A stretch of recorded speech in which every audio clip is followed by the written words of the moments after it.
March 15, 2023, 11:47 p.m. The emergency room doors didn't open. They exploded inward. A stretcher flew through the entrance of Harbor General Hospital so fast the intake nurse barely had time to stumble backward. Two paramedics pushed with everything they had, their uniforms soaked dark with blood that wasn't theirs.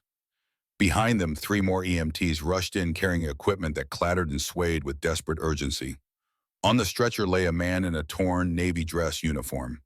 5 bullet holes, blood spreading across tan fabric like spilled wine on a tablecloth.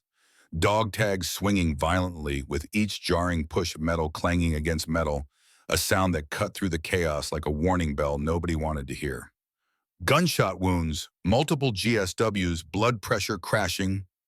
The lead paramedic's voice cracked with exhaustion. He's coded twice already. We got him back both times, but he's slipping. The overhead lights flickered as the stretcher careened past the waiting area. A security guard pressed himself against the wall. An orderly dropped a clipboard. Even veteran trauma nurses who thought they'd seen everything in 20 years of ER work froze when they caught sight of the uniform. Not just any uniform, a Navy admiral's uniform. Someone important was dying tonight.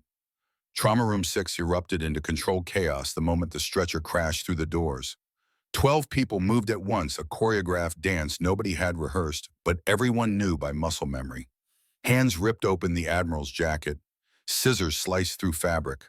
Monitors beeped in frantic discord as wires connected to chest arm's finger. An oxygen mask slammed over pale lips. Snaked into both arms. Blood everywhere, dark and thick and too much of it. Pressure's dropping 80/40. Where's the damn blood? We need O negative now. He's not responding to fluids. DeMarcus Caldwell, chief of trauma surgery, pushed through the crowd. His surgical mask already tied gloves, snapping on with practiced efficiency. At 54 years old, Caldwell moved like a man who'd seen worse and fixed it.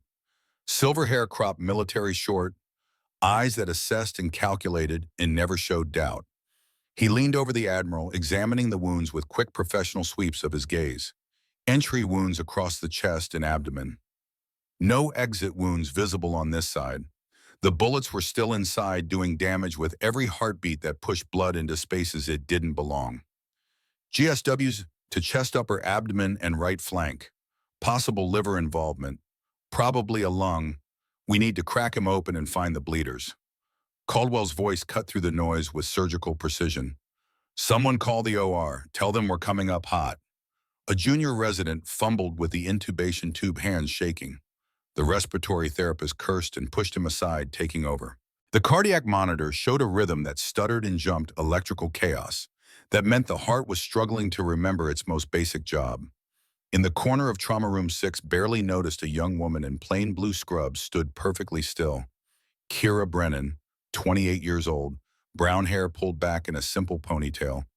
Green eyes that watched everything with an intensity nobody seemed to notice. To the rest of the staff, she was just another rookie nurse 7 months into the job, assigned mostly to med passes and vital checks, because nobody trusted her with anything bigger yet. The quiet one. The one who never spoke unless spoken to. The one who moved through the hospital like a shadow, always there but never quite visible. But Kira wasn't watching the chaos. She was reading it. Her eyes tracked the blood patterns spreading beneath the admiral's body. Not random, specific. The way it pooled faster on the left side. The way his breathing caught every third inhale, a hitch that spoke of internal pressure building where it shouldn't. The pale gray tone of his skin, the exact shade that came from massive blood loss. Not shock, not fear, but the body shutting down non-essential systems to keep the core alive just a few minutes longer. She'd seen this before. Not in a hospital. In a desert 7,000 miles away, when the world was on fire and men were screaming. Kira's hands tightened into fists at her sides. Something cold moved through her chest, something she'd spent 3 years trying to bury. Recognition, the kind that came from experience no civilian nurse should have. She knew these wounds. The pattern, the placement, the trajectory. This wasn't random violence. This wasn't a robbery gone wrong or a domestic dispute that escalated. This was professional work. The wounds tracked from upper left to lower right. Entry angles suggesting the shooter fired from an elevated position. Distance based on the wound characteristics somewhere between 500 and 600 yards. Match-grade ammunition probably .338. Lapua Magnum A sniper rifle favored by military operators and high-end contractors. Someone had tried to execute this admiral with precision and expertise. Someone who knew what they were doing, and they'd nearly succeeded. Blood pressure's dropping again. 70/30. Pupils are sluggish. We're losing him. Caldwell cursed and called for the crash cart. The defibrillator charged with a rising electronic whine. Paddles pressed to bare chest. Clear. The admiral's body arced off the table. The monitor blip stuttered, settled into a rhythm that was barely better than before. Again, charged to 300. Clear. Another shock. Another arcing body. This time the rhythm held but weak. So weak, Kira watched Caldwell work. Watched his hands confident and sure doing everything right by the textbook. But the textbook wasn't enough. The admiral was dying anyway, slipping away, despite 12 people fighting to keep him tethered to life. She saw it in the way his chest rose and fell, the uneven pattern that meant something inside was collapsing. She saw it in the blood pressure numbers that kept dropping no matter how much fluid they pushed. She saw it in the cardiac rhythm that grew more erratic with each passing second. The others didn't see it yet, but Kira did, because she'd learned to see it in places where seeing it first meant the difference between bringing your teammate home alive or in a flag-draped box. Her feet moved before her brain gave permission. 3 steps forward into the controlled chaos, into the space where she didn't belong.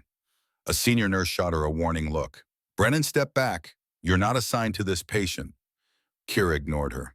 She was already at this admiral's farm, her eyes locked on his neck, tracking the flutter of the carotid artery, reading the story his body was telling in the language of trauma. His subclavian artery is compromised. Her voice came out steady, quiet, but with an edge of certainty that made people turn. One of the bullets nicked it. That's why fluids aren't helping. You're replacing blood volume, but it's leaking into the chest cavity. Caldwell's head snapped up. His eyes locked on Kira with sudden intensity. Who the hell are you? The pressure point is here. Kira reached forward, her hand moving with practiced precision. 2 fingers pressed against the admiral's neck, exact placement, precise angle 27 degrees from vertical pressure, calibrated by instinct and experience burned into muscle memory. Not something taught in nursing school. Something learned in field hospitals and forward operating bases where the only tools available were your hands and your training and the desperate will to keep a teammate breathing for 1 more minute. Get her away from him, Caldwell barked. She has no authorization. But the monitor beeped, once, twice, a steady rhythm emerging from the chaos. The blood pressure numbers on the screen began to climb. Slowly, 80/45, 90/50, 100/60. The room fell silent except for the monitors. Kira held pressure, counted seconds in her head, felt the pulse strengthen under her fingertips. At exactly 90 seconds, she adjusted the oxygen mask, angle changed the flow rate with her free hand, tilted the admiral's head 3 degrees to optimize airway dynamics. The oxygen saturation climbed from 78% to 85% to 94%. Someone whispered, "What the hell?" The admiral's chest rose and fell in a stronger rhythm. His skin tone shifted from gray to pale, a subtle difference that meant everything. His eyelids fluttered but didn't open. Deep unconsciousness, but stable unconsciousness. The kind you could survive. Kira stepped back, her hands steady, her breathing controlled. Her scrubs were clean. No blood. She'd worked around the chaos without becoming part of it, a skill learned in places where staying clean meant you could work on the next casualty and the next and the next until everyone was either saved or beyond saving. Caldwell stared at her. His face had gone from red with exertion to pale with something else. Not gratitude. Something closer to fear. What did you just do? His voice was quiet now, dangerous. Kira met his eyes. I stabilized the pressure bleed. He needs surgery, but he'll survive transport now. That's not a standard medical procedure. No, Kira said simply, it's not. The senior nurse grabbed Kira's arm, pulling her backward. Brennan, you just violated federal protocol. He's not a normal patient. You can't just, I saved his life. Kira's voice stayed level. No defiance, no pride, just fact. Caldwell moved closer, his eyes scanning her face like he was trying to remember something. Where did you learn that technique? Kira didn't answer. The monitor showed stable vitals. The crisis had passed from immediate to manageable. She'd done what she came to do. What instinct and training had driven her to do, despite every logical reason to stay invisible, stay quiet, stay in the background where nobody noticed the rookie nurse who never talked about where she'd worked before Harbor General. Get her out of here. Caldwell's voice was cold now. And someone call administration. I want her badge pulled. Now. Two security guards appeared, not rushing but present. The kind of presence that meant this wasn't a request. Kira looked at the Admiral one more time. His chest rose and fell. The monitor beeped steady. He'd lived through the night. Maybe longer if they moved fast enough to surgery, if the internal damage wasn't too severe, if luck held. She'd done her part. For reasons she didn't want to examine, couldn't afford to remember, she'd stepped forward and used skills that belonged to a different life, a life she'd buried under a fake name, and 3 years of deliberate invisibility. A life that was about to catch up with her. The guards escorted her out of Trauma Room 6. The doors swung shut behind her, cutting off the sounds of continued crisis management. In the hallway, staff members stared, some curious, some hostile. The rookie nurse who'd broken protocol, who'd touched a federal patient without authorization, who'd used some kind of bizarre technique nobody recognized to somehow impossibly stabilize a dying man. They walked her through corridors she knew by heart now. Past the ICU, past the nurse's station, past the break room where she'd eaten countless silent lunches while other nurses gossiped about their lives. Past all the mundane spaces of a normal hospital job that had been her cover. Her refuge, her attempt at a life that didn't involve blood and bullets and the screaming chaos of combat medicine. The administrative office was on the second floor. The director's secretary sat at her desk even at midnight because hospital emergencies didn't respect business hours. She looked up, saw Kira flanked by security guards, and her expression shifted from neutral to resigned. He's expecting you. The director's office was sterile. Clean desk, framed diplomas on the wall. A photo of the director shaking hands with a politician. Everything arranged to project competence and authority and the kind of institutional weight that crushed individuals who stepped out of line. Director James Hammond sat behind his desk, his tie still knotted despite the late hour, his expression carved from ice. Beside him stood a woman in a dark pantsuit, FBI credentials clipped to her belt, face neutral but eyes sharp. Kira Brennan. Hammond said her name like a diagnosis. 7 months with this hospital, exemplary record until tonight. Care to explain what happened down there? Kira stood in front of his desk, hands at her sides, spine straining. Old habits. I stabilized a trauma patient using appropriate medical intervention. You violated federal protocol. That patient is under federal protection. Only authorized personnel are permitted to provide care. You are not authorized. He was dying. That's not your call to make. Hammond slid a folder across his desk, inside a single sheet of paper. Termination notice already typed, already signed, just missing her signature acknowledging receipt. You're dismissed, effective immediately. Security will escort you to your locker to collect personal items. Your final paycheck will be mailed. Do not contact anyone at this hospital. Do not discuss this incident with anyone outside this room. Kira looked at the paper. 7 months of work gone in a signature. But she'd known this was coming the moment she'd stepped forward in Trauma 6. The moment she'd used techniques that no civilian nurse should know. The moment she'd let the old training override the new identity. She picked up the pen, signed her name, set the pen down with a soft click. Understood, she said quietly. Hammond nodded to the guards. See her out. They walked her to the staff locker room. Kira opened her locker, pulled out a jacket, a backpack with her wallet and keys. Nothing else. She'd never personalized her space, never put up photos or mementos. Part of her had always known she wouldn't stay long. You didn't build a real life when you were running from ghosts. Outside, the night hit her like a cold slap. March in the city, temperature dropping into the 40s, her breath fogging the air. The parking lot stretched out in front of her, sodium lights casting orange pools across asphalt.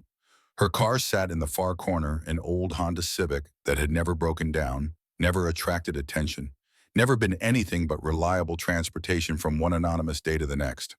She started walking her sneakers silent on pavement. The hospital emergency entrance glowed behind her ambulances coming and going, the machinery of crisis management continuing without her. Kira pulled her jacket tighter.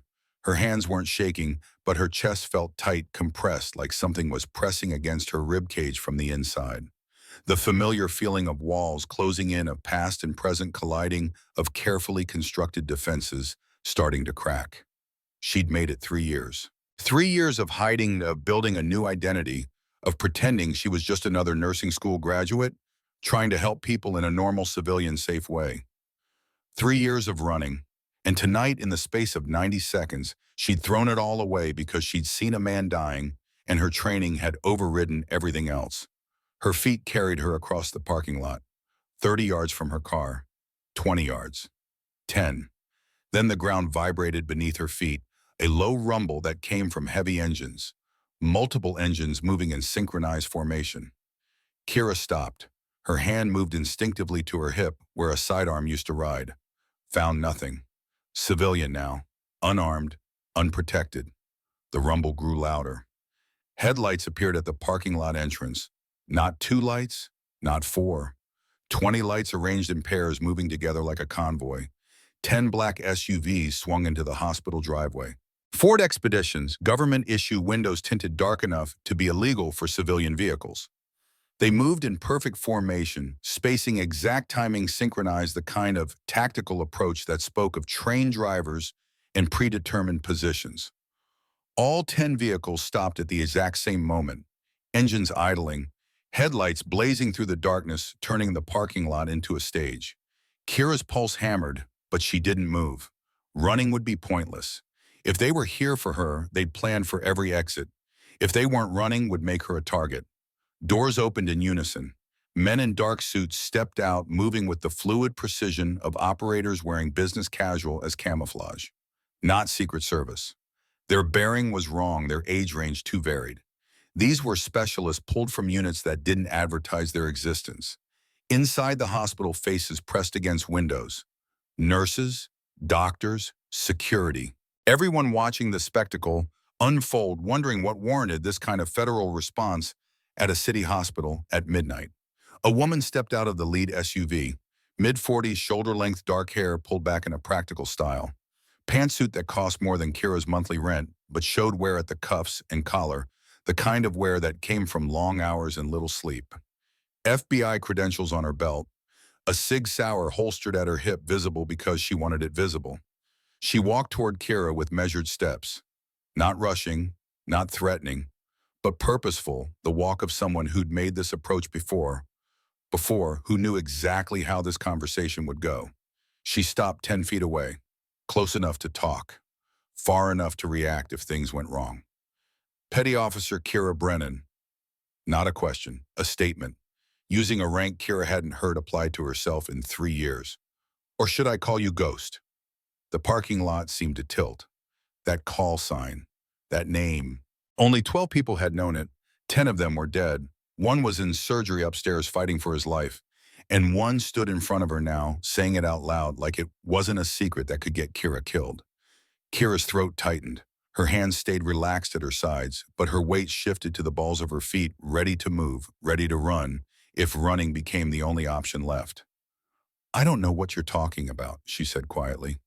The woman smiled, not cruel, not mocking, sad almost, like she understood the denial and regretted forcing the truth into the open.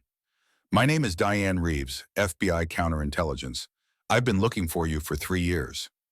She took a step closer. You're not dead, Petty Officer Brennan.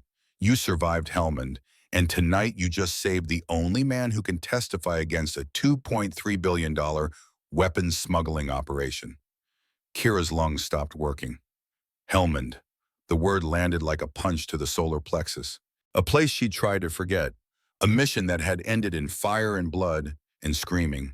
A night that had killed everyone she trusted and left her clinging to life in a medevac helicopter while flames lit the desert sky behind her. The person you're describing died in Afghanistan, Kira heard herself say. Autopilot. The script she'd rehearsed 1,000 times in her head. I'm a nurse. I've never served in the military. Reeves shook her head. We need to talk. Not here. Too many eyes. She motioned toward the lead SUV. The door stood open. Interior lights off. An invitation or a threat depending on perspective. Kira looked back at the hospital. Faces still pressed to windows. Security guards standing in the entrance, uncertain whether to intervene. The entire night had become surreal, dreamlike, the kind of scenario you imagined but never actually lived through. If I get in that vehicle, Kira said slowly, where does it go? Somewhere safe. Somewhere we can talk without worrying about who's listening. Reeves met her eyes. You have questions. I have answers, but I can't give them here. And if I say no, then you get in your Honda and drive away. We won't stop you. Reeves paused. But in about 6 hours, someone's going to realize you're the reason Admiral Whitmore survived tonight. And the people who tried to kill him are going to come looking for you. Because you're a loose end. And loose ends get tied up. The words hit like bullets. Admiral Whitmore. The man upstairs in surgery. She'd saved him without even knowing his name, acting on instinct and training and the fundamental inability to watch someone die when she had the skills to prevent it. And now she'd painted a target on her own back. Kira looked at the SUV, then at her car, then at the 10 vehicles arranged in protective formation at the armed agents standing ready at Diane Reeves, who stood patient and calm like she had all the time in the world. 3 years of hiding, 3 years of building a wall between who she'd been and who she was trying to become. And in 90 seconds of saving a stranger's life, that wall had crumbled to dust. She was tired. God, she was tired of running. Kira walked toward the SUV. Her sneakers made no sound. Her breathing stayed controlled. She ducked her head and climbed into the back seat, the leather cold against her scrub-covered legs. Reeves climbed in beside her, the door shut with a heavy thud that cut off the outside world. The interior was warm, quiet, insulated from everything. 2 more agents sat in the front seats, silent and professional, not looking back. The vehicle began to move. The convoy reformed around them, 10 SUVs moving as one, pulling out of the hospital parking lot and merging into late-night traffic that parted around them like water around stones. Kira stared out the tinted window, watching the city slide past. Streetlights, closed storefronts, a homeless man pushing a shopping cart, normal life continuing while her own life spiraled into territory she'd fought to escape. Reeves pulled out a tablet, the screen glowing softly in the darkness. A few taps and files appeared. Official-looking documents, photos, reports marked with classifications that meant they weren't supposed to exist outside secure facilities. She turned the tablet toward Kara. The screen showed a photograph. A young woman in Navy combat utilities. Plate carrier loaded with magazines. M4 carbine with attached medical ruck. Night vision goggles pushed up on her helmet. Face smudged with dust and dried blood. Eyes that looked too old for the face, too familiar with things most people never saw. Petty Officer 2nd Class Kira Brennan. Navy SEAL Team 6. Combat medic. Call sign Ghost. Kira stared at the photo, at herself, at who she used to be when the world made sense in a terrible, simple way.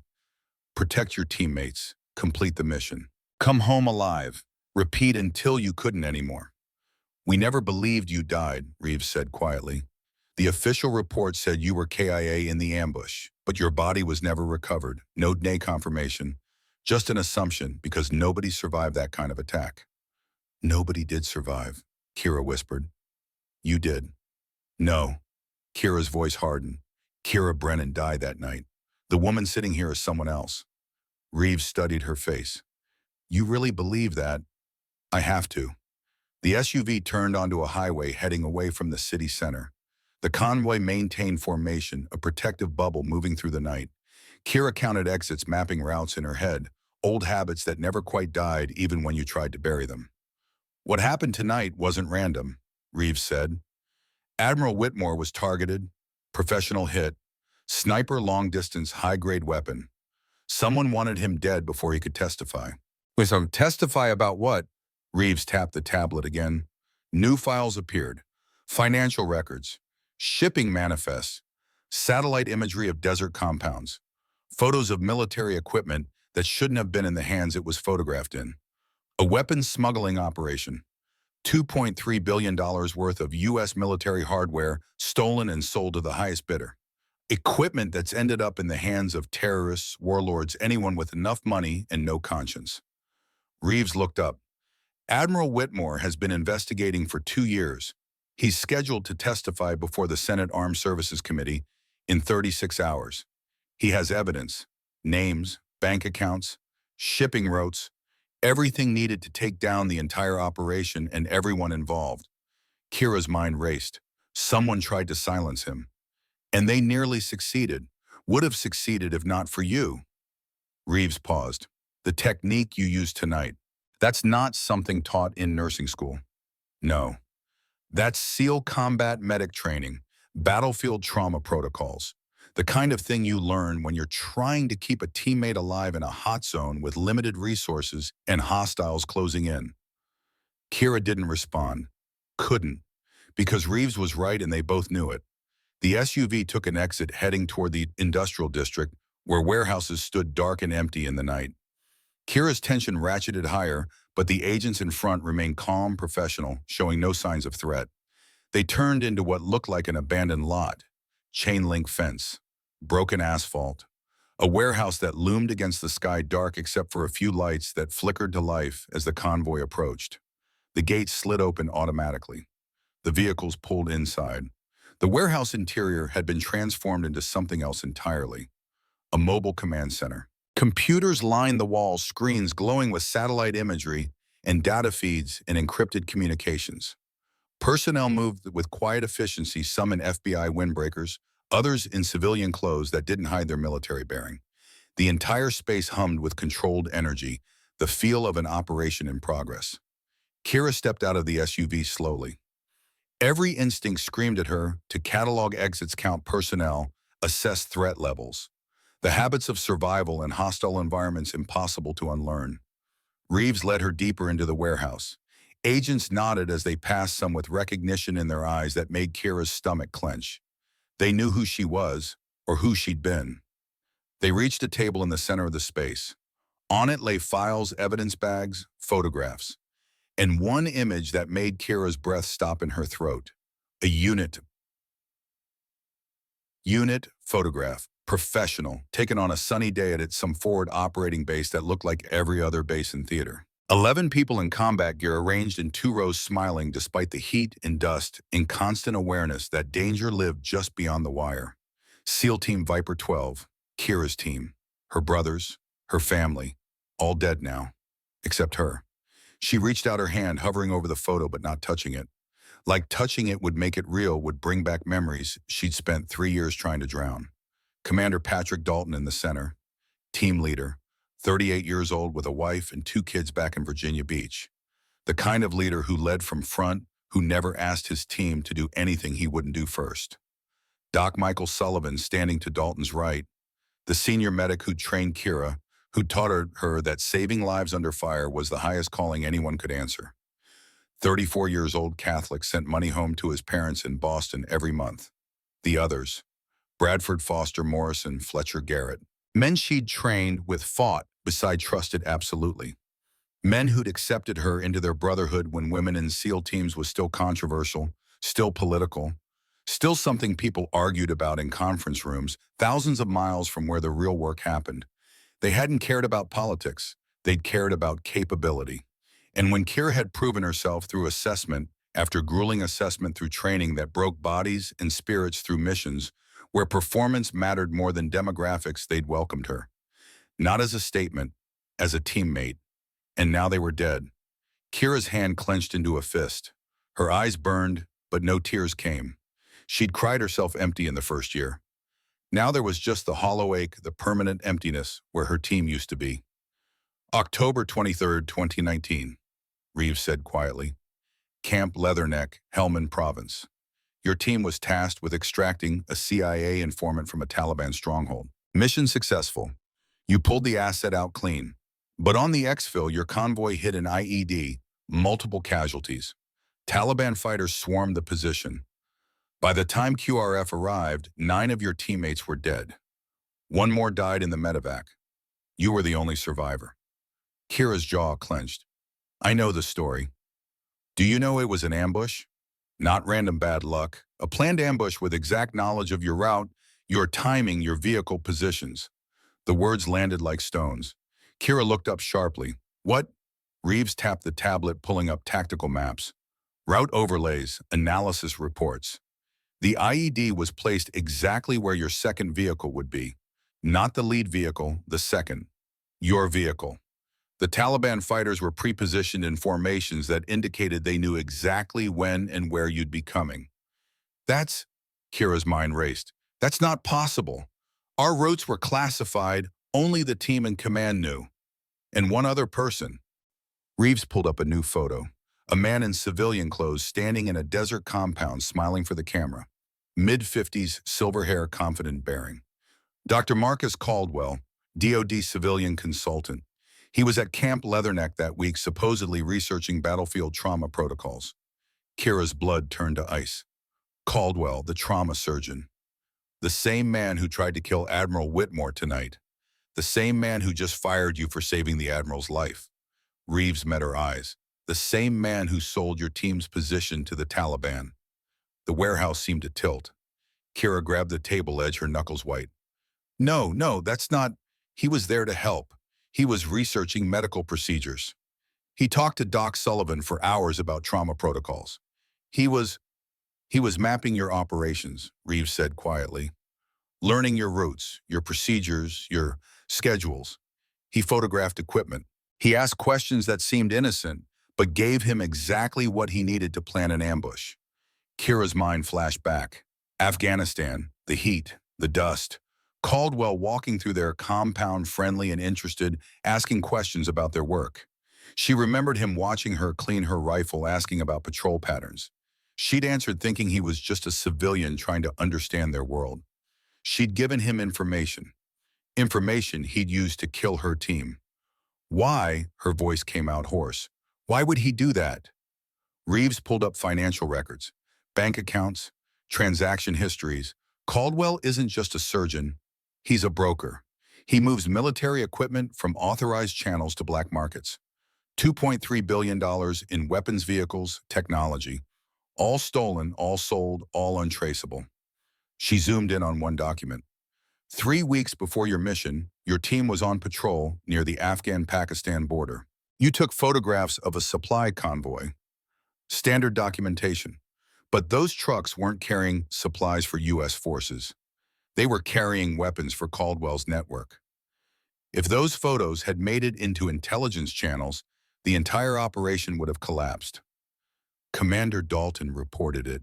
Kira whispered, memory flooding back. He thought it was strange. Wrong trucks, wrong markings. He sent it up the chain.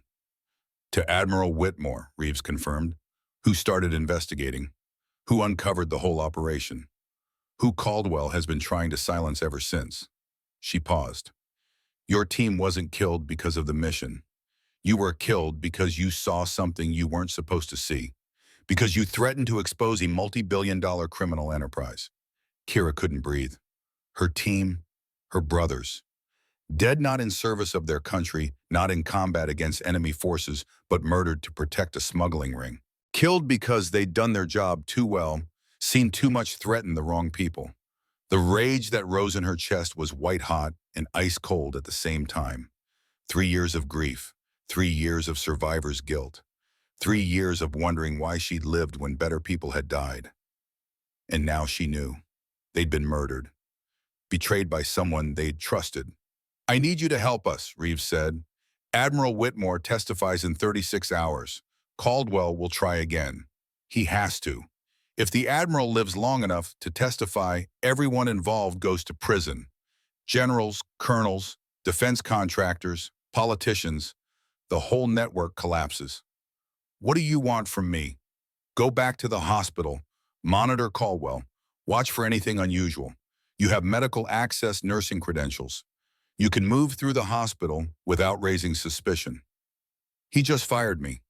We'll reinstate you under federal authority, medical liaison assignment. He can't refuse. Kira looked at the photo of her team, at the faces of men who died because someone decided profit mattered more than lives. At Doc Sullivan, who taught her to save lives, who died in an ambush planned by a man who wore the same professional white coat. "I'm not an operator anymore," she said quietly. "No," Reeves agreed. "You're something better. You're a guardian. You proved that tonight when you stepped forward to save Admiral Whitmore, when you risked everything to do what was right." Kira's hands trembled. She pressed them flat against the table, willing them to still. "If I do this, if I help you, Caldwell will know. He'll realize I'm a threat. Yes, he'll come after me. Probably. People around me will be in danger. We'll protect them. And you." Reeves stepped closer. "But I need you to understand something. You're already in danger. The moment you saved Admiral Whitmore, you became a problem. Caldwell won't let that stand. He can't afford to." The truth of it settled over Kira like a weight. There was no going back to invisible. No returning to the quiet life of a nurse nobody noticed. That option had vanished the moment she'd pressed two fingers against an admiral's neck and used training that belonged to a ghost. She looked at the photo again, at Commander Dalton's smile, at Doc Sullivan's confident stance, at the others frozen in a moment before everything went to hell. They'd trusted her, trained her, fought beside her, and when the end came, they died while she survived. For 3 years she'd carried that weight, the guilt of survival, the question of why, the feeling that she should have died with them. But maybe she'd survived for this, to be here now in this moment, to have the skills and knowledge needed to stop the man who'd killed her team, to protect the one witness who could bring justice, to be the guardian Reeves called her. Kira straightened, her hand stopped shaking. She looked at Reeves with eyes that had gone cold and clear. "I'll do it," she said. "For them, for my team. I'll help you take Caldwell down." Reeves nodded slowly. "Then let's get started. We don't have much time." The warehouse lights seemed brighter suddenly. The screens glowed with purpose. Personnel moved with renewed focus. And Kira Brennan, who'd spent 3 years pretending to be someone else, felt the weight of who she really was settle back onto her shoulders. Ghost. SEAL combat medic. Guardian. The woman who wouldn't let anyone else die on her watch. Not tonight. Not ever again. The helicopter's rotors sliced through the night air with a rhythmic thump that Kira felt in her chest. She sat in the passenger compartment of the FBI's Bell 407, hands gripping the edge of her seat, watching the city lights blur past below. The convoy had delivered her and Reeves to a private airfield 20 minutes outside the city. No questions asked. No paperwork filed. The kind of operation that existed in the gaps between official records. 30 minutes had passed since she'd agreed to help. 30 minutes to gear up, receive a crash briefing, and climb into a helicopter heading back toward Harbor General Hospital. Back toward the man who'd murdered her team. Back toward the fight she'd been running from for 3 years. Reeves sat across from her, speaking into a radio headset, coordinating with the agents on the ground. Her voice stayed calm, professional, but Kira could read the tension in her shoulders. This wasn't a routine investigation anymore. This was a race against time with lives hanging in the balance. The pilot banked left, and the hospital appeared in the distance. A sprawling complex of buildings lit up against the darkness, emergency entrance, glowing red and white ambulances moving in and out like blood cells through arteries. Somewhere in that building, Admiral Whitmore lay in surgery. Somewhere in that same building, Marcus Caldwell moved freely, trusted and respected, wearing the mask of a healer while planning his next kill. Kira's stomach clenched. She'd walked away from this world, buried her weapons and her identity and everything that connected her to violence. And now she was flying straight back into it, wearing borrowed tactical gear and carrying a responsibility that felt heavier than any medical ruck she'd ever shouldered. The helicopter descended toward the hospital's rooftop helipad. Kira saw figures waiting, agents and FBI windbreakers forming a perimeter. The skids touched down with a gentle bump. Reeves pulled off her headset and looked at Kira. "You ready?" Kira nodded. She wasn't sure if it was true, but saying no wasn't an option anymore. They climbed out into the rotor wash, ducking low as they jogged toward the roof access door. An agent held it open, his face grim. "Admiral's in surgery, still critical but stable. Caldwell's been in and out of the OR twice, checking on progress." "Where is he now?" Reeves asked. "Fourth floor, doctor's lounge. Been there 15 minutes. Reeves nodded and led Kira through the door. The stairwell was concrete and fluorescent lights, the institutional smell of disinfectant and floor wax. They descended quickly, their footsteps echoing. At the third-floor landing, Reeves stopped and turned to Kira. Your cover is Federal Medical Liaison. You're here to observe care protocols for high-value federal patients. It gives you access to anywhere in the hospital, including the OR and ICU. Caldwell can't refuse your presence without raising suspicion. She handed Kira a credential case. Inside, an FBI consultant badge with Kira's photo, the name Dr. Morgan, and enough official-looking text to pass casual inspection. Not her real name, not her real credentials, but real enough for this. Stay visible but quiet, Reeves continued. Watch Caldwell. Watch who he talks to, where he goes, what he touches, especially around the Admiral. If he tries anything, you signal us immediately. Kira clipped the badge to the waistband of her borrowed scrubs. The weight of it felt foreign, wrong, like wearing someone else's skin. They continued down to the second floor. The hospital had shifted from late-night quiet to early morning activity. Nurses changing shifts, lab techs pushing carts. The normal rhythm of a place where crisis was routine and death was always possible but never accepted. Reeves led her through corridors Kira knew, past the ICU, where she'd done rotations, past the nurses' station, where she'd filed charts, past all the spaces that had been her world for 7 months. Staff members glanced at her, some with recognition that shifted to confusion. Wasn't she fired?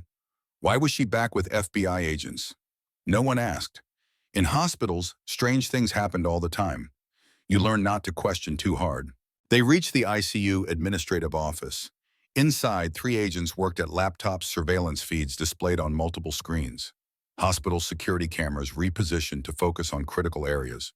Trauma rooms, or corridors, the pharmacy, the staff lounge where Caldwell currently sat. One screen showed the Admiral in surgery.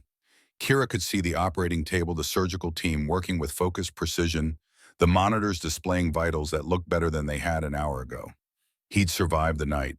The question was whether he'd survive long enough to testify. Another screen showed Caldwell. He sat alone in the doctor's lounge, a cup of kiwi in his hand, his posture relaxed, waiting for what Kira couldn't tell. But there was something in his stillness that felt calculated, like a predator conserving energy between hunts.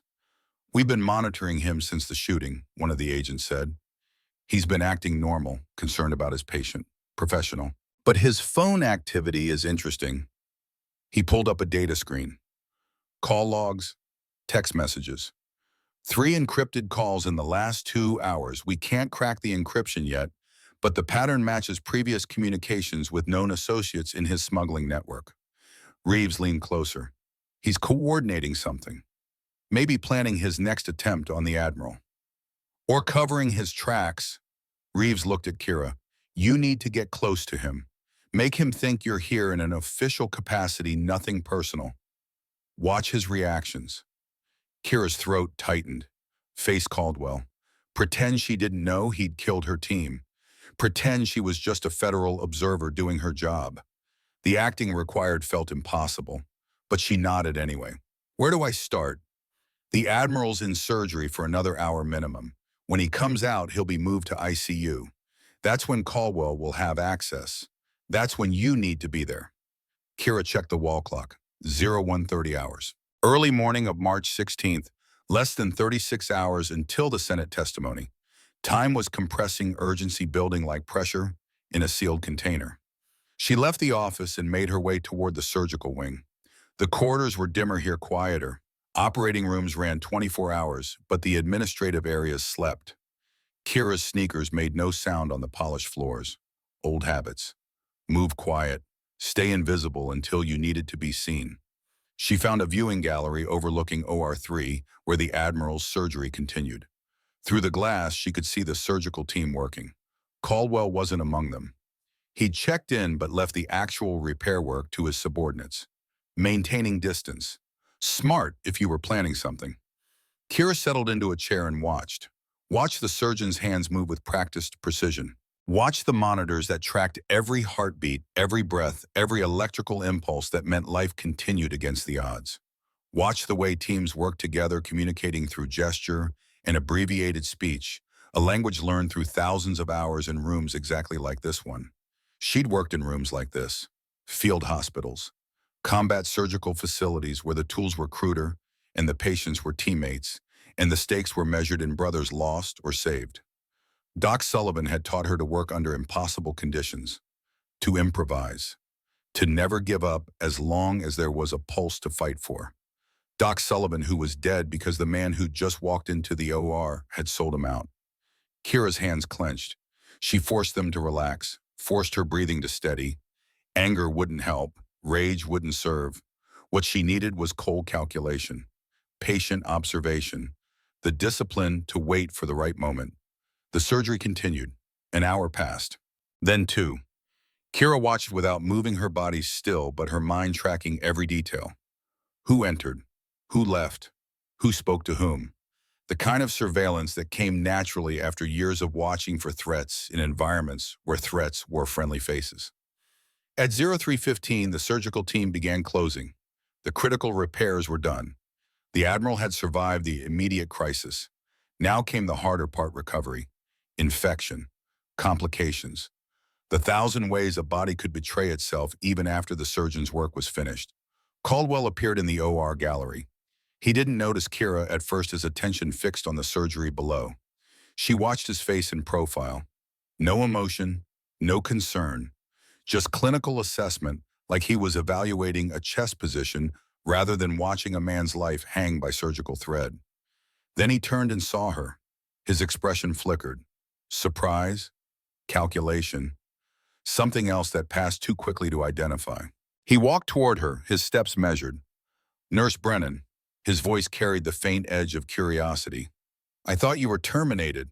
Kira stood, keeping her posture neutral. "Dr. Caldwell, I've been reinstated under federal authority, medical liaison for high-value patients." She showed him the badge. He studied it, his eyes sharp, looking for inconsistencies, finding none because Reeves had made sure of that. Federal oversight. He said it like the words tasted bitter. The Admiral must be more important than I realized. He is. And they sent you specifically because I have trauma experience. My background makes me qualified to assess care protocols in high-stress situations. It wasn't entirely a lie. She did have trauma experience, just not the kind that came from nursing school. Caldwell nodded slowly. "I see. Well, as you can observe, the Admiral is receiving exemplary care. The surgery went well. He'll be moved to ICU within the hour. I'll be observing his care there as well." Something passed through Caldwell's eyes. Not quite anger, not quite fear, something colder. Of course, federal oversight is always welcome. He turned back to the window. They stood side by side, watching the surgical team complete their work. The silence stretched between them, heavy with things unsaid. "That technique you used earlier," Caldwell said quietly, "in the ER, where did you learn it?" Kira's pulse jumped, but her voice stayed level. "Continuing education, advanced trauma certification. I've been a surgeon for 28 years. I've never seen that exact technique in any civilian medical protocol. Different training programs teach different approaches. Perhaps," he looked at her directly, "or perhaps you have experience that doesn't appear in your nursing credentials." The air between them crystallized, a moment of mutual recognition. Predator seeing predator, each knowing the other was more than they appeared. Kira met his eyes. "My credentials are available for review if you have concerns." "I'm sure they are." Caldwell smiled, but it didn't reach his eyes. "Welcome back to Harbor General Nurse Brennan. I look forward to working with you." He walked away. Kira stood motionless, watching his reflection in the glass until he disappeared around a corner. Her heart hammered, but her breathing stayed controlled. He suspected something. Maybe not the whole truth, but enough to be cautious, enough to be dangerous. She pulled out the phone Reeves had given her, sent a brief text, "Contact made. He's suspicious." The reply came within seconds. "Maintain cover. We're tracking him." The Admiral was wheeled out of surgery at 03:45. Kira followed the gurney to ICU, maintaining the distance of an observer, but close enough to intervene if needed. The ICU was quieter than the ER, more controlled. Fewer patients, but higher acuity. Every bed held someone balanced on the knife's edge between survival and collapse. They settled the Admiral into ICU Bay 4. Monitors connected. Drips started. Ventilator breathing for him while his body remembered how to do it alone. Kira watched from the doorway as nurses completed their checks, as doctors reviewed orders, as the machinery of critical care spun up around one more patient who might or might not see morning. She positioned herself in the hallway with clear sight lines to ICU Bay 4. Her back to the wall, hands relaxed but ready. This was the waiting game, the part where discipline mattered more than action. An hour passed. Nurses changed shifts. New faces appeared, some who'd worked with Kira before. They glanced at her, confused by her presence, but didn't ask questions. The badge on her waist was answer enough. At 0500, Reeves appeared with coffee. She handed Kira a cup and leaned against the wall beside her chair. Caldwell left the hospital 20 minutes ago. Went home. We have surveillance on his apartment. He'll come back. I know. Reeves has sipped her coffee. We traced his encrypted calls. 3 of them went to a man named Gregory Thornton, former Army Ranger, currently the director of hospital security here. Kira's stomach dropped. Thornton is involved. Looks like it. Financial records show large deposits to his offshore accounts, same pattern as Caldwell's. They served together in 3rd Ranger Battalion back in the 90s. Old friends. So Caldwell has inside access, security codes, camera blind spots, everything he needs to move freely. Exactly. Reeves looked grim. We're trying to locate Thornton now. He left the hospital shortly after Caldwell. We think they're coordinating the next attempt. How long until the Admiral wakes up? Anesthesia says another 2 to 3 hours. When he does, we move him immediately. Secure facility. Federal protection until he testifies. Kira nodded. 3 hours. That was the window. That was when Caldwell would strike before they could move the Admiral while he was still vulnerable in a semi-public hospital where access could be manufactured and security could be compromised. She finished her coffee and stood. I'm going to check on him. Be careful. Kira walked into ICU Bay 4. The Admiral lay motionless, his chest rising and falling in the mechanical rhythm of ventilator support. Bandages covered the surgical sites. IV lines snaked into both arms. Monitors beeped their steady song of cardiovascular function and respiratory effort and neurological activity. She moved to his bedside, checked the IV bags against the medication orders, verified drip rates, examined the injection ports for any sign of tampering. Everything looked clean, professional, exactly as it should be. But Caldwell was smart. He wouldn't make an obvious move. He'd wait for the right moment. The shift change, the distraction, the 3-second window when nobody was watching, and something could be added to an IV line that would look like natural complications when it killed. Kira pulled over a chair and sat down, positioned herself where she could see the door, the monitors, the Admiral's face. Guardian position. Overwatch. The role Doc Sullivan had taught her to take when teammates were down and vulnerable. The Admiral's eyelids flickered. Still unconscious, but the dreams or drugs or pain moved behind his closed eyes. Kira wondered what he dreamed about. Whether he remembered the shooting. Whether he knew how close he'd come to dying. Whether he knew that the nurse who'd saved him had served under his command in another life in a desert half a world away on a night when everything went wrong. She'd never met Admiral Whitmore before tonight, but she knew his reputation. Hard but fair.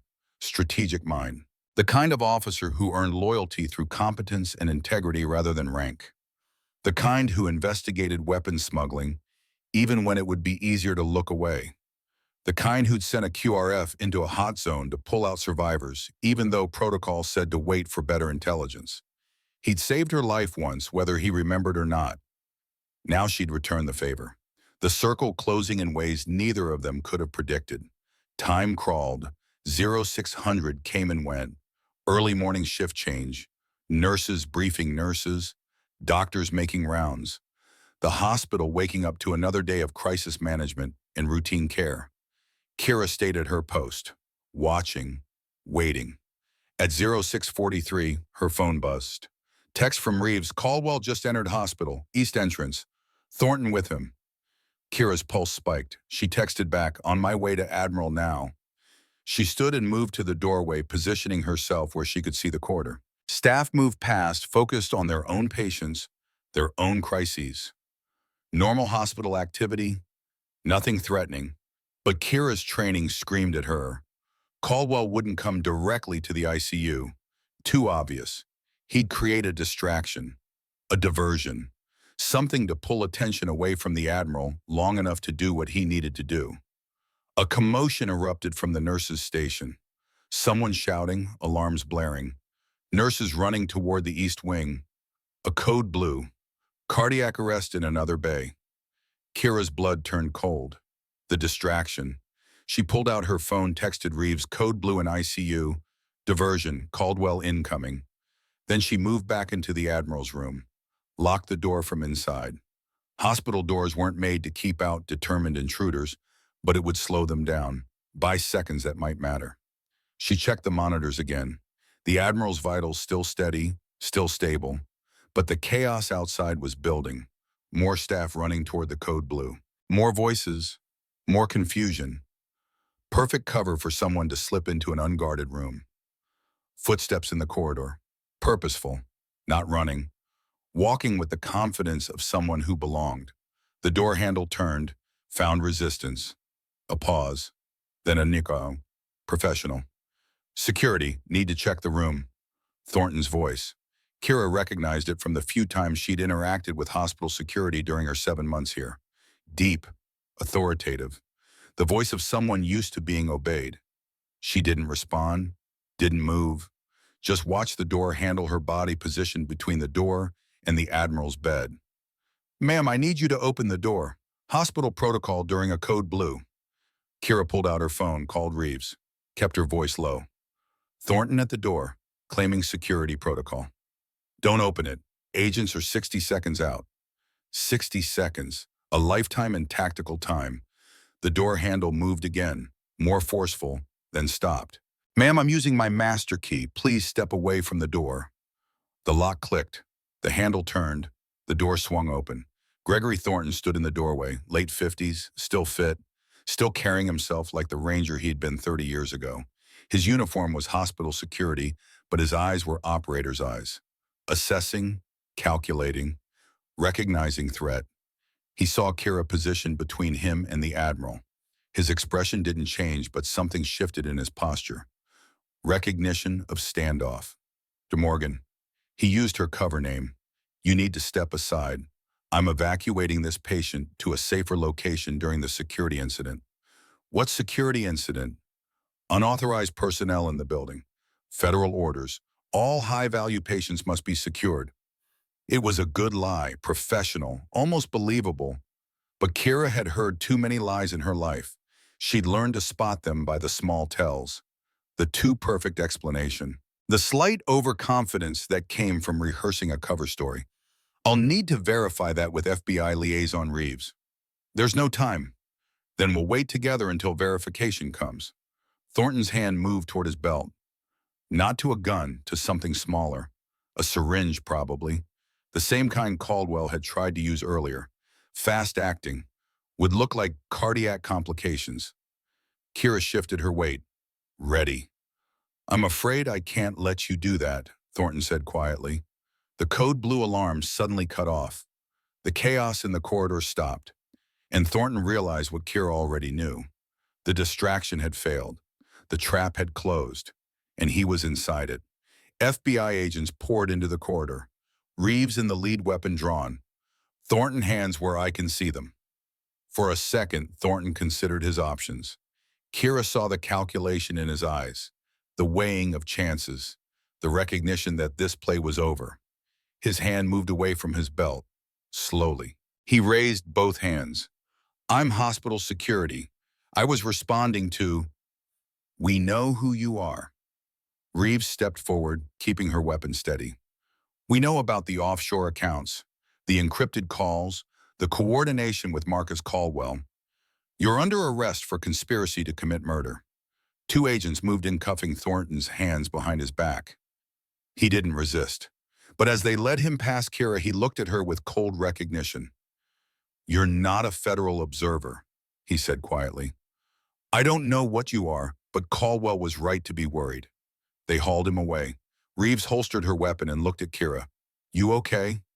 Fine, the Admiral. Still stable, but we're moving him now. No more waiting. We have a secure facility ready. As if on cue, a tactical team appeared with a specialized transport gurney. They worked with efficient precision, transferring the Admiral from the hospital bed to their equipment, checking lines and monitors, and every connection that kept him alive. Within 3 minutes, they were moving. Through the corridors, down the service elevator, out to a waiting ambulance that wasn't really an ambulance but a mobile ICU staffed by federal medical personnel. Kira watched them go. The Admiral secure, protected, safe for now. But Caldwell was still free, still dangerous, still capable of trying again. Reeves seemed to read her thoughts. Caldwell vanished. He never came to the ICU, probably got spooked when Thornton didn't report back. We have units searching, but she shook her head. He knows the city, has resources. This isn't over. Kira looked toward the elevators where Thornton had disappeared, then back to the ICU where the Admiral's empty bed sat waiting for the next patient. She felt the weight of the night settling over her. Exhaustion. Adrenaline crash. The hollow feeling that came after action when your body reminded you that it was human and had limits. But underneath the exhaustion ran something else. Something harder. The determination that had kept her alive in Afghanistan when everything went wrong. The refusal to quit that Doc Sullivan had drilled into her. The mission wasn't complete. Caldwell was still out there, still a threat, still walking free while her teammates lay in graves. That couldn't stand. Where would he go? Kira asked. If he knows we're on to him, if he knows Thornton's been arrested, where does he run? Reeves pulled out her phone, checking updates from her team. We're tracking his known associates, his apartment, his office, bank accounts, standard manhunt protocols. That's not where he'll be. What do you mean? Kira thought back to Afghanistan, to the way Caldwell had moved through their compound. Always confident, always prepared. The kind of preparation that came from planning for contingencies, from having backup plans and escape routes in safe houses that nobody knew about. He's been running a smuggling operation for years. He's too smart not to have an exit strategy. Somewhere off the books, somewhere he can disappear until things cool down. You think he'd run abandon everything? No. Kira's certainty crystallized. He can't run, not yet. The Admiral's still alive, still able to testify. As long as that's true, Caldwell's entire network is at risk. He has to finish this, has to eliminate the threat before he can disappear. Reeves' expression hardened. You're saying he'll try again. I'm saying he has to. It's his only move left. But the Admiral's in federal protection now. Secure facility, 24-hour armed guard. Caldwell can't possibly. Kira's phone buzzed. She glanced at the screen. Unknown number. Text message. Answer your phone. Admiral needs immediate medical attention. This is his only chance. Her blood went cold. She showed the screen to Reeves. Trace it, Reeves ordered into her radio, then to Kira, don't respond. But another text came through, this one with an attached photo. The Admiral, not in a secure facility, in an ambulance, but not the federal ambulance, a regular ambulance, hospital markings, and standing beside the gurney smiling at the camera, Marcus Caldwell. Reeves' radio exploded with chatter, overlapping voices, confusion. Her face went white. What? Kira demanded. What happened? The transport. Reeves's voice was hollow. The ambulance we just loaded the Admiral into, it wasn't ours. The world narrowed to a single point of clarity. The photo on Kira's phone. Admiral Whitmore unconscious on a gurney. Marcus Caldwell standing beside him with the confidence of a man who'd already won. And somewhere in the city, an ambulance carrying both of them toward a destination where nobody would interrupt what Caldwell planned to do. Reeves was already moving barking orders into her radio. All units converge on last known ambulance position. Traffic cam satellite anything with eyes. Find that vehicle now. Kira's training kicked in, cutting through the shock and fury. She grabbed Reeves' arm. How long ago did they leave? 4 minutes, maybe 5. Direction east, toward the Port District. Reeves pulled up a map on her tablet. But there are 40 different routes from here to there. If he switches vehicles or goes to ground, we could lose him. Kira studied the map. The Port District. Abandoned warehouses. Empty industrial buildings. 1,000 places to hide. 1,000 places to commit murder without witnesses. But Caldwell wouldn't pick randomly. He was methodical, a planner. He'd have scouted locations, prepared the ground, chosen somewhere he controlled completely. He needs privacy, Kira said, thinking out loud. Somewhere isolated, but also somewhere he can stage it to look like the Admiral died from complications. That means medical equipment, power, climate control. Reeves nodded, following the logic. A facility, something with the infrastructure to support what he needs. What does he own? What properties are registered to him or his shell companies? Reeves's fingers flew across the tablet. Residence in the city, medical office downtown, vacation property in the mountains. Nothing in the Port District, according to official records. Then it's not in his name. Check Thornton. Check the Smuggling Network Associates. Cross-reference with Port District properties. More typing, more databases queried, seconds ticking past while the ambulance put more distance between them and any chance of stopping what came next. Got something, Reeves said. Maritime Shipping Warehouse, Pier 17, owned by a subsidiary of Biomedics Solutions. What's Biomedics' defense contractor? Medical supplies. According to financial records, Caldwell is a major shareholder. Reeves looked up. It's part of his smuggling network. Equipment gets shipped through there before distribution to black markets. Kira felt the pieces locked together. That's where he is. Controlled environment. His equipment. His territory. No witnesses. We're 12 minutes out by car. Helicopter is faster, but he'll hear us coming. Then we drive fast. Kira was already moving toward the elevator, and we go in quiet. They ran through the hospital corridors, staff scattered out of their way, into the parking garage where black SUVs waited, engines already running. Kira threw herself into the passenger seat while Reeves slid behind the wheel. The vehicle surged forward before the door fully closed. Red and blue lights hidden in the grille flashed to life. The sirens stayed silent, fast but not announcing their approach.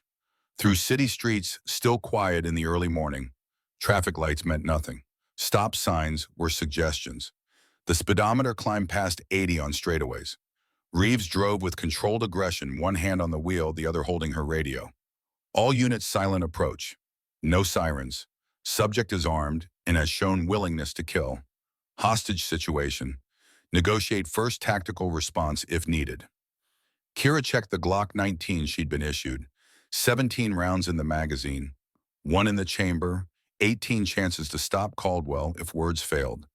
She'd qualified expert with this weapon system in another life. Muscle memory didn't forget even when you tried to make it. You ever do hostage rescue? Reeves asked, eyes on the road.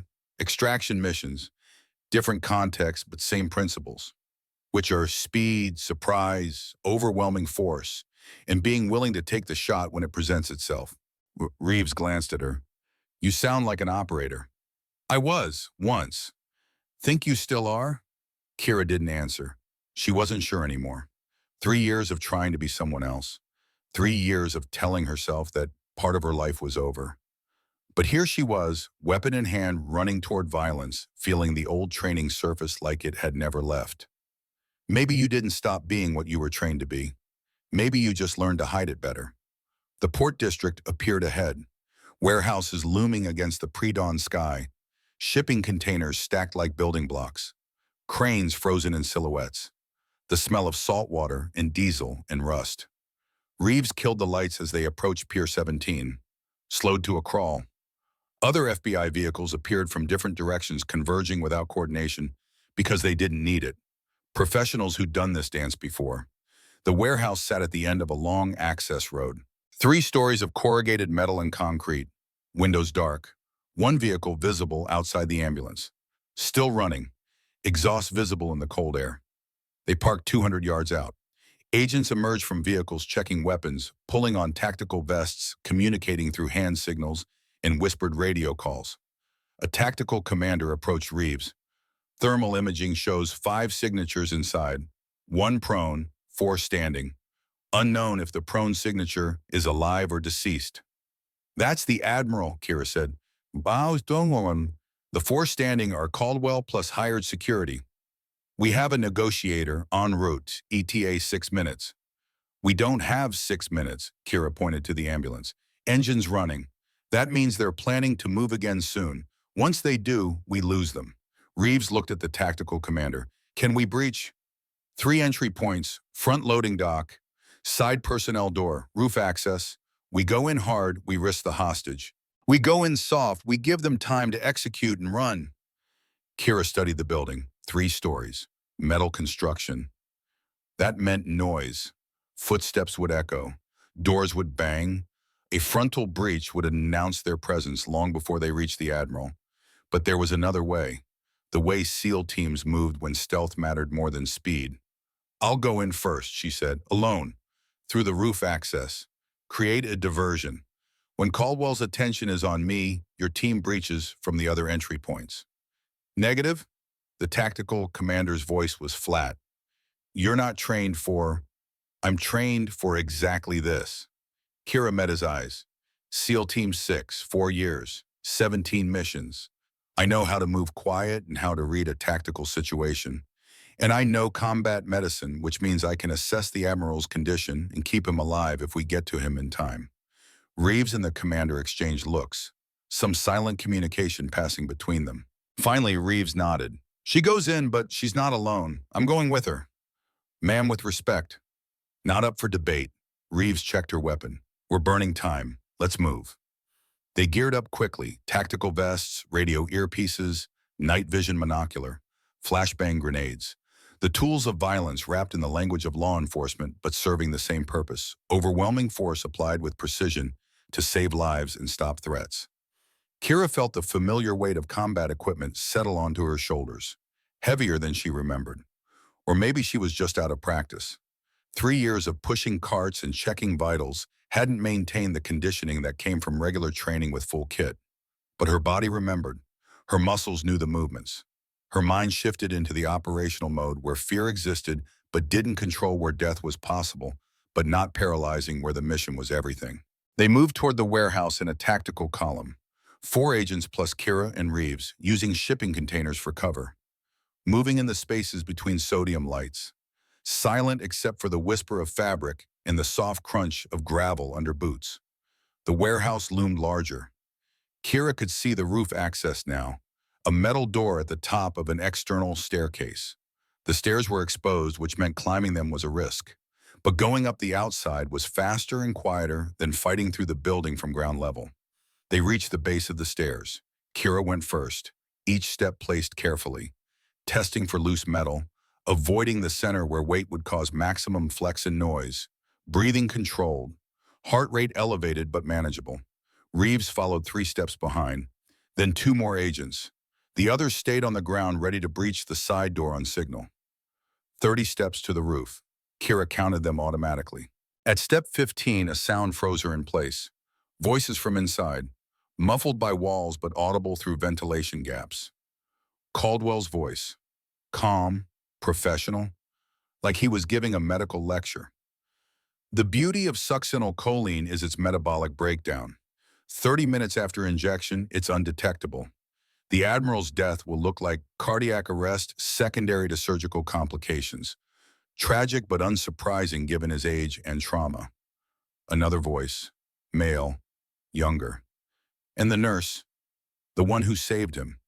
A separate problem, but manageable. She'll have an accident, something tragic. These things happen. Kira's hands clenched. They were talking about killing her like it was an administrative task. Something to check off a list between coffee and lunch. She forced her fingers to relax, forced her breathing to stay steady. Anger was useful fuel but terrible guidance. Doc Sullivan had taught her that. Channel the rage into focus. Let it sharpen your edge without blunting your judgment. She continued climbing, reached the roof door, tested the handle slowly, locked. But old locks, industrial building security, not high-grade protection. Kira pulled out the tension wrench and pick from her tactical vest. Skills learned in SEAL training, skills practiced in dark rooms and foreign buildings where doors were obstacles between you and mission completion. 20 seconds and the lock clicked and open. She eased the door inward. Darkness beyond. She pulled down her night vision monocular. The world shifted to green and black. Concrete floor, metal beams, a stairwell leading down into the warehouse proper. She moved inside. Reeves and the other agents followed. The door closed behind them with a soft click. They stood in the darkness, letting their eyes adjust, letting their ears catalog the sounds of the building. Voices from below, machinery humming. The ambient noise of a space that was alive with activity even when it tried to be quiet. Kira led them to the stairwell, concrete steps leading down. She descended slowly, weapon ready, each footfall placed on the outside edge of each step where structural support meant less noise. First landing, second landing, third floor to second. Voices getting clearer. At the second floor landing, she held up a fist. Stop! She peered around the corner. The warehouse interior opened up before her. A vast space filled with shipping containers and crates and equipment that looked medical but was probably bound for black markets in countries that didn't ask questions about provenance. In the center of the space, portable lights had been set up around a cleared area. The Admiral lay on a gurney, still unconscious, still intubated, monitors beeping beside him displaying vitals that looked stable but fragile. Caldwell stood over him, surgical gloves on, a syringe in his hand. The same method he'd tried twice before, third time apparently being the charm in his calculus. 3 men in tactical gear stood nearby, hired contractors, the kind of security that came from private military companies that operated in gray areas between legal and criminal. Armed with rifles, alert but not expecting trouble. 4 against 6 if you counted Reeves and her team, even odds on paper. But the contractors had rifles in position. Kira's team had surprise and motivation. She pulled back and whispered into her radio. Second floor, center of warehouse. 4 hostiles. Admiral is alive but critical. Caldwell has a syringe. We need to move now. Copy, came the response from the ground team. Breaching side door in 30 seconds, on your signal. Kira looked at Reeves. I'm going to create the distraction. When they're focused on me, you signal the breach. What kind of distraction? The loud kind. Kira pulled a flashbang from her vest. Get ready to move fast. She didn't wait for approval. Time had run out. Caldwell's hand was moving toward the Admiral's IV line. In seconds, the syringe would deliver its payload, and Admiral Whitmore would be beyond saving. Kira stepped around the corner, raised her voice to carry across the warehouse. Marcus Caldwell, FBI. Step away from the patient with your hands visible. The effect was instantaneous. Caldwell spun toward her voice. The contractor's rifles snapped up, searching for targets. For a frozen second, everyone stared at the figure standing on the second floor landing, backlit by emergency lighting, weapon drawn. Then Caldwell smiled. Nurse Brennan, or should I call you petty officer? I did some research after our conversation. Your background is quite interesting once you know where to look. Step away from the Admiral. Or what, you'll shoot me? I don't think so. You're a medic. Healers don't kill. You'd be surprised what medics do when you threaten their patients. Caldwell nodded to his contractors. Remove her? They raised their rifles. Kira pulled the pin on the flashbang and threw it. Not at them, at the concrete floor between them. The grenade bounced once, twice. Flash out, Kira shouted into her radio and ducked back around the corner. The world turned white and sound became a physical force. The flashbang detonated with a blast that echoed through the warehouse like thunder in a canyon. 7 million candela, 170 decibels, enough to temporarily blind and deafen everyone in the immediate vicinity, except Kira, who'd closed her eyes and opened her mouth to equalize pressure. She came around the corner moving fast. The contractors were stumbling, disoriented weapons wavering. She put 2 rounds into the floor near the feet of the nearest one. Warning shots, enough to make them dive for cover without killing anyone. The side door exploded inward. FBI agents poured through, weapons up, voices shouting commands. Drop your weapons, federal agents. Drop your weapons now. 2 contractors complied immediately. Smart men who recognized when the situation had shifted beyond salvage. The third raised his rifle. Reeves shot him. 1 round. Center mass. He went down hard. The warehouse erupted into controlled chaos. Agents swarming, commands shouting, weapons trained on Caldwell, who stood frozen beside the Admiral's gurney, syringe still in his hand. Kira descended the stairs fast, her weapon trained on Caldwell, Her focus absolute. 30 feet, 20 feet, 10. Put down the syringe. Caldwell looked at her, really looked at her, and in his eyes she saw a recognition, not of her face, of what she represented, the variable he hadn't accounted for. The survivor he'd assumed was dead. "You were supposed to die in Hellman," he said quietly. "I know, you made sure of it. Your team was collateral damage. Wrong place, wrong time. My team was murdered." Kira's voice stayed level, but underneath ran a current of cold fury. "Because they saw your smuggling operation. Because they threatened your money. Because you decided profit was worth more than their lives. It's just business." Their names were Dalton, Sullivan, Bradford, Foster, Morrison, Fletcher, Garrett. They had families, friends, lives that mattered, and you erased them like they were numbers on a spreadsheet. Caldwell's hand tightened on the syringe. "It doesn't matter now. The operation continues. The network is too big to dismantle. You've accomplished nothing." "I've accomplished keeping Admiral Whitmore alive. He testifies in 30 hours. Your network falls. Everyone involved goes to prison, including you. He'll never make it to testimony. He will, because I'm going to make sure of it." Caldwell's expression shifted, calculation giving way to desperation. The look of a man realizing his options had narrowed to nothing. His hand moved. Kira saw it in slow motion. The syringe angling toward the Admiral's IV port, the thumb pressing the plunger, the clear fluid starting to flow. She fired. Not at Caldwell, at his hand. The round took him in the wrist. The syringe flew from his grip, clattering across the floor. Caldwell screamed and grabbed his shattered wrist. Agents were on him instantly, tackling him to the ground, cuffing him despite his struggles, reading his rights while he cursed and bled, and realized that 3 years of planning had collapsed in the space of 30 seconds. Kira rushed to the Admiral's side, checked his vitals on the monitor, checked his IV lines for any contamination, checked his breathing, his color, his response to stimuli. Still alive, still fighting. She placed her hand on his arm. "Sir, if you can hear me, you're safe now. We're getting you out of here." The Admiral's eyelids flickered. His fingers moved slightly. Not full consciousness, but awareness, trying to surface through the drugs and trauma. "Medic." His voice was barely a whisper, barely audible over the chaos around them. "Yes, sir, I'm here." "Ghost." Kira's throat tightened. He remembered. Through everything, he remembered her call sign, remembered the medic who tried to save his team that night in Helmand. "Yes, sir, it's Ghost. I've got you." The team is avenged, sir. Caldwell's under arrest. The operation is over. You can rest now." The Admiral's hand found hers, squeezed weakly. "Good work, petty officer." Then his eyes closed again. Not death, just exhaustion. The body shutting down non-essential systems to focus on healing. Federal paramedics arrived with a real transport gurney.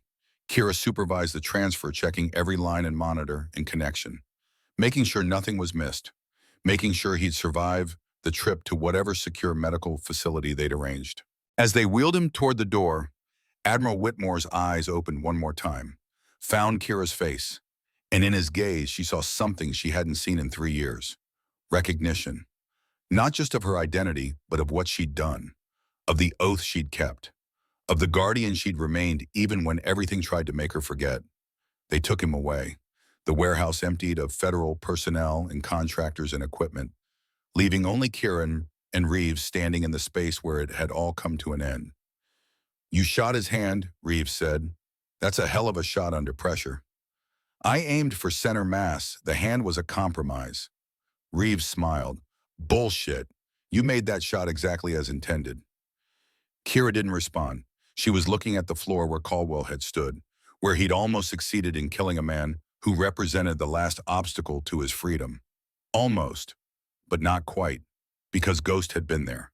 The silent guardian, the protector who wouldn't quit, the woman who kept her promises even when everyone thought she was dead.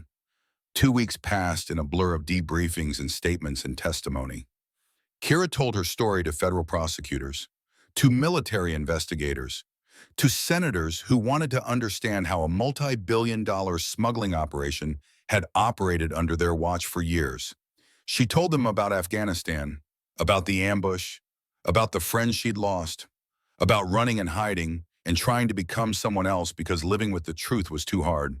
And she told them about the night she'd saved Admiral Whitmore, about recognizing the wounds and using skills she'd tried to bury, about choosing to step forward even when it meant exposing herself to the very danger she'd been fleeing. The story leaked. It always did. Media descended. Camera crews outside her apartment, reporters shouting questions. The entire spectacle of a private tragedy becoming public narrative. Admiral Whitmore's testimony before the Senate Armed Services Committee lasted 4 hours. Televised. Kira watched from a secure room at FBI headquarters. Reeves beside her. The admiral sat straight back despite his injuries.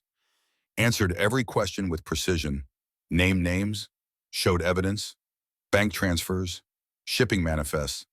Communications between Caldwell and 14 co-conspirators. Senator Harrison leaned forward. Admiral, how many American service members died because of this conspiracy? Whitmore's voice didn't waver. 10 members of SEAL Team Viper 12, killed in an ambush orchestrated by Dr. Marcus Caldwell to protect his smuggling network. The room fell silent. And the survivor, Harrison asked. Petty Officer Brennan. She saved my life, twice. Once in that warehouse, and once tonight by having the courage to testify despite 3 years of hiding. Whitmore looked directly into the camera. She's the guardian every American hopes exists but few ever see. Kira's throat tightened. Reeves squeezed her shoulder. 3 months later, Caldwell's trial lasted 2 weeks. The verdict came in 4 hours. Guilty on all counts.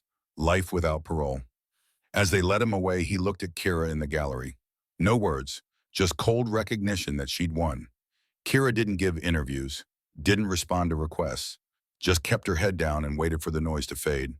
But some things couldn't be avoided, like the ceremony at Naval Base Coronado, where the Navy officially recognized her service. She stood in dress whites she hadn't worn in 3 years. The uniform still fit but felt foreign now, like wearing someone else's skin.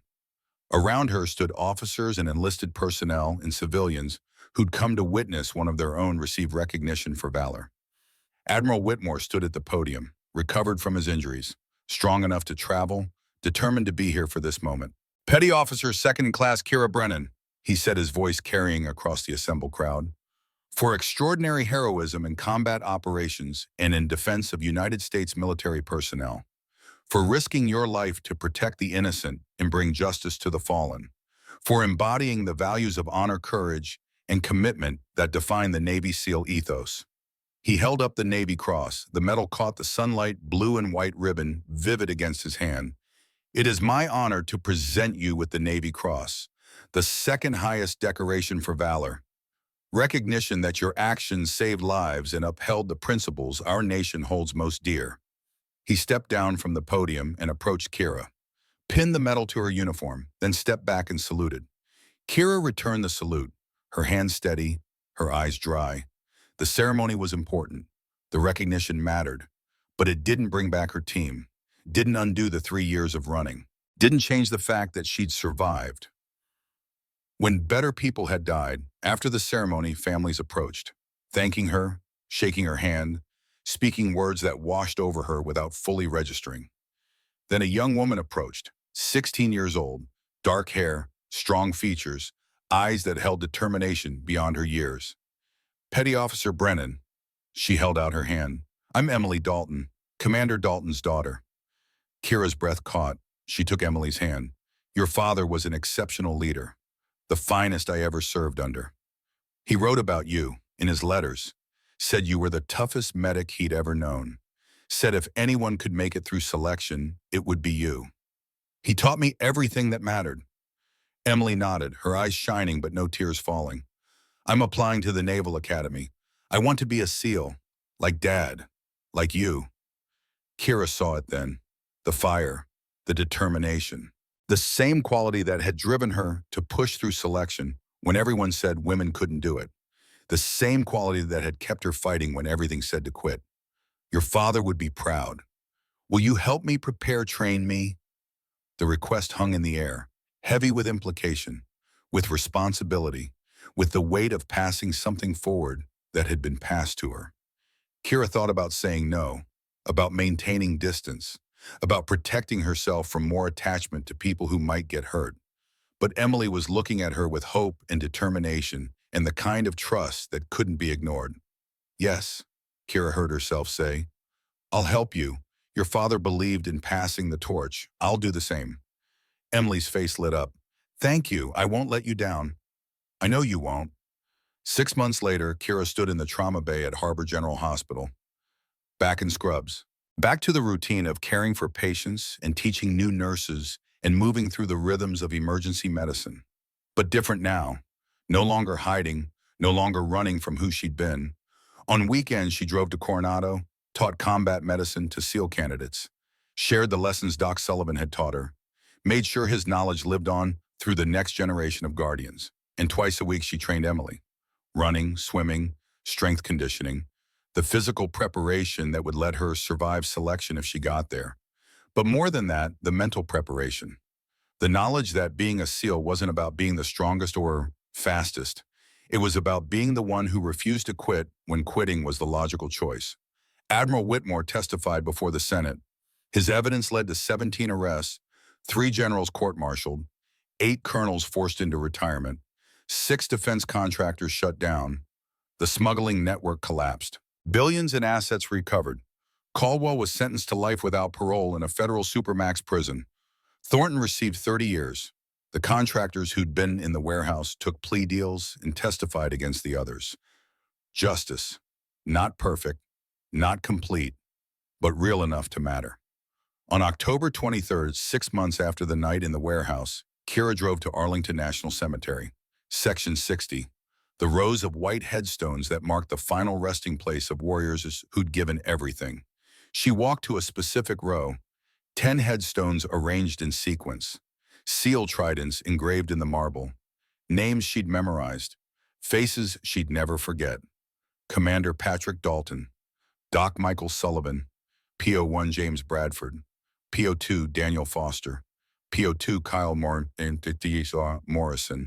PO3 Aaron Fletcher, PO3 Brian Garrett. Her team, her brothers, her family. Kira placed a hand on each stone, spoke their names aloud, not in mourning anymore, in remembrance, in honor, in the promise that their sacrifice hadn't been forgotten. I kept going, she told them. I stopped running. I found the man who killed you, and I made sure he paid. Your families know the truth now. Know you died as heroes. Know your deaths meant something. The wind moved through the trees. Somewhere a bird sang, life continuing in the place where death was commemorated. Emily's training hard. She's going to make it. She's going to wear the trident and carry forward what you taught me. The legacy continues. Kira straightened, looked at the row of stones that marked the line between what had been and what would be. I'm not running anymore. I'm not hiding. I'm the guardian you trained me to be, and I'll keep fighting for those who can't fight for themselves. I promise you that. Always. She stood there as the sun climbed higher. As morning turned to afternoon, as other visitors came and went, paying respects, honoring fallen friends, the living remembering the dead. Finally, as shadows lengthened, Kira turned away, walked back through the rows of stones, back to her car, back to the life she'd chosen. Not the life she'd planned, not the life she'd run to when everything fell apart, but the life she'd earned, the life she'd fought for, the life that honored the dead by refusing to waste what they died protecting. She was Kira Brennan, call sign Ghost, Navy SEAL combat medic, and she would never stop being the guardian they'd trained her to be, never stop fighting, never stop caring, never stop honoring the fallen by living worthy of their sacrifice. The sun set over Arlington. The stones glowed golden in the fading light, and somewhere in the city beyond, life continued. Crisis and healing, danger and salvation. The eternal rhythm of a world that needed guardians. Kira drove back into that world, ready, willing, unafraid. The silent guardian, forever watching, forever fighting, forever faithful.